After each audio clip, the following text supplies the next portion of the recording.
बैठक यहाँ रखा था, मुझे आमंत्रित किया।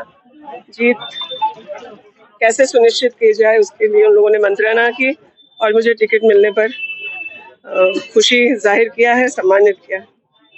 क्या कुछ कहना है यहाँ के कार्यकर्ताओं का? कार्यकर्ताओं का मनोबल तो आप देख रहे हैं। मेहगामा प्रखंड में इतने भारी संख्या में अभी मेहरमा और कल ठाकुरगंज इसी प्रकार की बैठक है। 24 तारीख को नॉमिनेशन का हम लोगों ने समय तय किया है।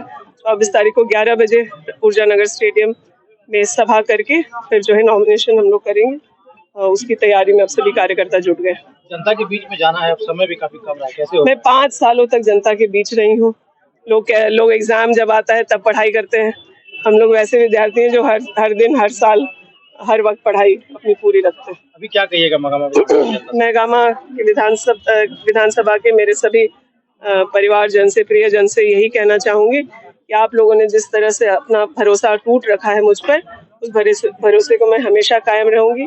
5 साल का जो ये विकास और उन्नति का पहिया बढ़ा है वो निरंतर चलता रहेगा। उनकी सेवा में पूरे तन मन धन से जनता की सेवा में लगी रहूंगी। बीजेपी कहती है 5 साल ठगने का काम किया आप लोगों ने। भाजपा तो कुछ भी कह सकती है। 5 साल में अगर सर्जन पेंशन देना ठगना है तो हम मान सकते हैं कि हम लोग ठगे हैं। अगर अबुआ आवास देना ठगना है तो वो माना जा सकता है। आज 50 लाख महिलाओं को मैया सम्मान योजना का 3,000 रुपए 3 किश्तों में पहुंच चुका है। अगर ये ठगना है भाजपा के लिए तो आप बिल्कुल कह सकते हैं। बिजली बिल, गरीब आम जनता का जो बिजली बिल के बोझ से इतने पारिवारिक परेशानी में थे, उनका बिल माफ करना अगर ठगना है तो भाजपा के विवेक और बुद्धि पर आश्चर्य होता है मुझे। तो कहते हैं चुनावी लॉलीपॉप है। चुनावी लॉलीपॉप जो उन्होंने गोगो दीदी लाने का काम किया था वो है। हम लोग 5 साल तक निरंतर कोविड, आप कह सकते हैं, आपने देखा यूपी में कैसे लाशें बिछी हुई थी।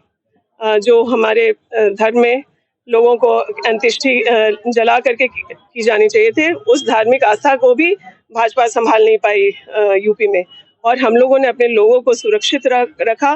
मिनिमम मोर्टेलिटी लोगों का बीमारी से देहांत हुआ और उनको सुरक्षित दूसरे राज्यों से लाना और अपने राज्य में सुरक्षित रखना भी हम लोगों ने सुनिश्चित किया। बांग्लादेश में एक बड़ा मुद्दा बीजेपी बनाने का प्रयास कर रही है, क्या लगता है कितना बड़ा ये मुद्दा हो पाएगा? उनका ये मुद्दा फ्लॉप हो गया है और उनको वापस उन्हीं के मुंह पर एक तमाचे की तरह गया है। देश में अगर कहीं से भी, चाहे वो बांग्लादेश हो, पाकिस्तान हो, अफगानिस्तान हो, चाइना हो, श्रीलंका हो, कहीं से भी अगर लोग सीमा पार करके आ रहे हैं तो इसके लिए जवाबदेह केंद्र सरकार होनी चाहिए, गृह मंत्री होने चाहिए। और अभी केंद्र में भाजपा की सरकार है और गृह मंत्री भी उनके ही हैं। भाजपा से अभी प्रत्याशी अशोक भगत, तो उनके सामने क्या रणनीति होगी? देखिए, अब पिछली बार ही हम लोगों ने उनको शिकस्त देने का काम किया है, इस बार और ज्यादा वोटों से। के आने से क्या फर्क पड़ेगा? किनके? साइना इकबाल। पिछले बार भी हम लोग 15-16 लोगों प्रत्याशी से चुनाव लड़े थे। हम लोग इस बार भी चुनाव लड़ने के लिए मैया योजना कितना असर करेगा मेहगामा में? आप ये सवाल मुझसे ना करके महिलाओं से करेंगे तो बेहतर होगा। विधानसभा में कोई ऐसी योजना है जो पारित हुई और योजना आप शिलान्यास नहीं कर पाए, जो आपको मिला? अभी जैसे पारित योजनाओं में है कई ऐसे जो इसको जो कैबिनेट से पास हो गया, जैसे रुंझी में जो डिग्री कॉलेज पास होने का काम हुआ है। कई सारी सड़कें हैं जिन पर अब बगैर शिलान्यास के ही जो प्रक्रिया है काम का वो चलता रहेगा। लेकिन मैया सम्मान यात्रा की वजह से अंतिम के जो 1 महीना समय आप कह सकते हैं वो, लेकिन मैंने कई योजनाओं का शिलान्यास भी किया और उद्घाटन भी किया है, इसलिए मुझे कोई मलाल नहीं है। जनता को उस योजना का लाभ मिलना चाहिए।